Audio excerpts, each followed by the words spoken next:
மார்னிங்கே வந்து சுபிக்ஷா வந்து விக்ரம் கிட்ட கம்ப்ளைண்ட் பண்ணிகிட்ருக்காங்க. இந்த மாதிரி பாரு நேற்று நைட்டு பாத்திரம் கழுவல கேட்டிங்களா அப்படின்னு சொல்லி கேட்டோடனே, நான் எதுக்குமா கேட்கணும், அதெல்லாம் கேப்டன் கேட்பாரு அப்படின்னு சொல்லிட்டு விக்ரம் சொல்கிறாரு. உடனே கேட்டிங்களான்னா அந்த கேட்டிங்களா கிடையாது, சும்மா விஷயத்தை கேள்விப்பட்டீங்களா அந்த மாதிரி சொல்கிறேன் அப்படின்னு சொல்லிட்டு சுபிக்ஷா சொல்லியிருப்பாங்க. சொல்லிவிட்டு நைட்டு கொஞ்சம் பாத்திரம் கழுவினாங்க, நான் பெரிய பாத்திரத்தை போட்டு போயிட்டாங்க, நைட்டு மார்னிங் வந்து நைஸாக என் தலையில் கட்டுவாங்க அப்படின்னு சொல்லிட்டு சுபிக்ஷா சொல்லிட்டு இருக்காங்க. அதுக்கப்புறமா பார்வை கூட்டு வந்து பாத்திரம் கழுவ வச்சுருப்பாங்க போல இருக்குது. சாண்ட்ரா அங்கே உட்காந்துருக்காங்க, அமித் உட்காந்துருக்காங்க. அப்போ வந்து சாண்ட்ரா கிட்ட வந்துட்டு பாரு வந்து சொல்லிட்டு இருக்காங்க, வேணும்னு நிறைய பாத்திரத்தை வன்மமாக போடுறாங்க அப்படின்னு அந்த ஜாடமாடியாக சொல்லுவாங்கள்ல, அந்த மாதிரி சொல்லிகிட்டே இருக்கிறாங்க.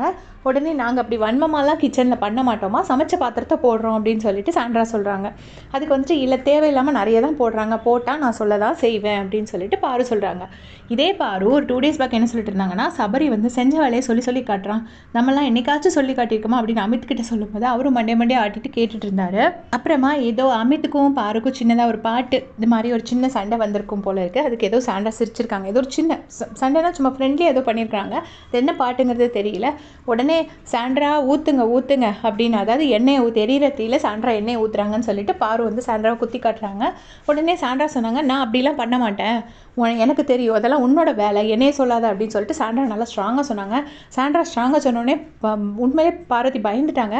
பயந்துக்கிட்டு என்ன சொல்கிறாங்கன்னா, நான் பார்த்தேன், இந்த கண்ணாடியில் பார்த்தேன் அப்படின்னோடனே, சரி சொல்லு என்ன பார்த்த நீ சொல்லு, நான் என்ன பண்ணேன் நீ சொல்லு அப்படின்னு சொல்லிட்டு ரொம்ப ஸ்ட்ராங்காக கேட்டாங்க.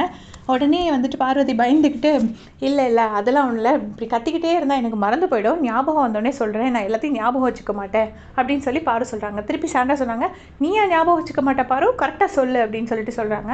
உடனே பாரு வந்து அப்படி நைஸாக பாத்திரம் கழுவி அந்த இடத்த விட்டு எஸ்கேப் ஆகிட்டாங்க. ஸோ இவ்வளோ பயம் இருக்குது போல இருக்குது பார்வதிக்கு சாண்ட்ரா பார்த்து.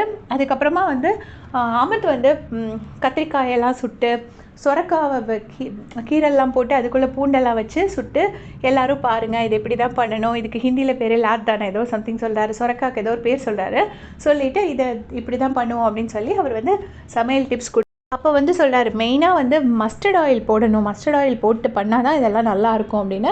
அப்போ சாண்ட்ரா சொல்கிறாங்க, என்னோடய சர்வெண்ட் வந்து பெங்காலி, அவங்க சொல்லுவாங்க குழந்தைங்களுக்கு எவ்வளோ சளி இருந்தாலும் நெஞ்சில் வந்து மஸ்டர்ட் ஆயில் போட்டு விட்டுட்டா அந்த சளி அப்படியே சரியாக போயிடும் அப்படின்னு சொல்லிட்டு இருந்தாங்க.